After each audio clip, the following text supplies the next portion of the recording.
Ngayong araw, signal number 2 nga dito sa amin sa Pampanga, kaya buong araw umuulan kaya ayan, nagluto kami ng sopas. At today nga din pala kami nakaschedule kay Ate Rachel para magpalinis ng mga kuko. Hey guys, it's Mrs. Castro back again with another mini vlog!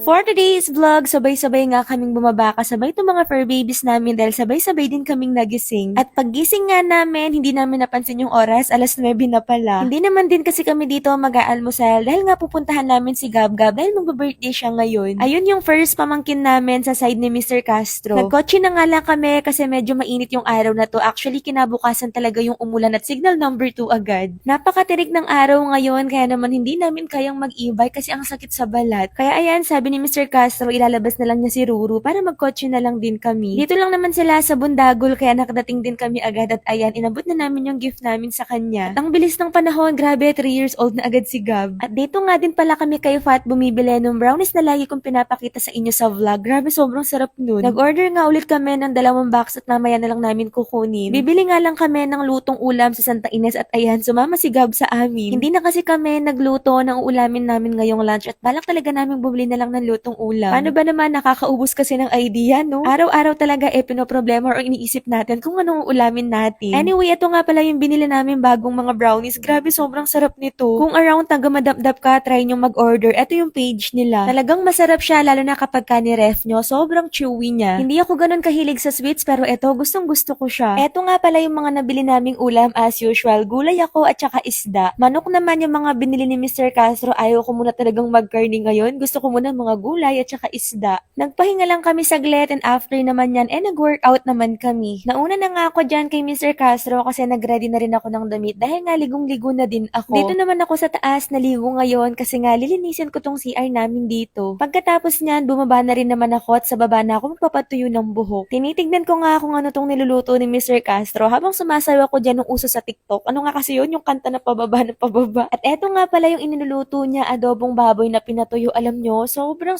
sarap ng magluto nito. Kaya nga kahit gabi na, medyo naparami na naman yung nakain kong kanin. Pagkatapos naming mag-dinner, dahil nga medyo maaga kaming kumain, nag-dust-mite vacuum na muna kami. At pagkatapos niyan, hindi na ako nakapag-video, kaya naman kinabukasan, ayan, ang sarap ng tulog namin. Nagising kasi kami na sobrang lakas ng ulan, tapos pagtingin namin sa phone namin, grabe, signal number 2 pala yung Pampanga ngayon. Buti nga nung bandang pumunta si Ate Rachel, medyo tumila yung ulan, kaya ayan, nalinisan niya pa kami ng kuko. Sa mga nagtatanong kung taga saan si Ate Rachel, taga madap-dap lang siya guys, hindi ko alam kung naglilinis siya sa bandang Dao, Angeles. Sobrang galing niya, talagang siya lang yung mga nakakapagtanggal ng mga ingrown namin. Tignan niyo naman si Mr. Castro. Mas malalim pa yung singit niyan kaysa sa singit ko, sa kuko no. Nung matapos ngayon, umalis na muna si Mr. Castro para makapamalengke ng lulutuin namin ngayon. Hindi na nga ako sumama kasi nga maulan talaga ngayon at nagpayong na lang si Mr. Castro. Dumating din naman siya agad kasi pinabili ko lang naman sa kanya yung mga sangkap sa sopas. Ang lakas kasi ng ulan ngayon, talagang non-stop siya kaya feeling ko masarap humigop ng sabaw ngayon. Sabi ko nga sa kanya, pinakalaki niya tong repolyo. Diyos ko, 2 lang naman kaming kakain. Pero sakto lang pala siya nung nailagay na kasi nung lumambot, lumiit din naman. Ako lang ba yung nag-uulam ng sopas? Or kayo din ba inuulam nyo to? Si Mr. Castro kasi hindi niya inuulam to kasi carbs na daw. Pero ako basta inuulam ko to. Sobrang sarap kaya. Kahit nga yung spaghetti guys, inuulam ko. Ewan ko, medyo weird. Pero sarap na sarap ako dun.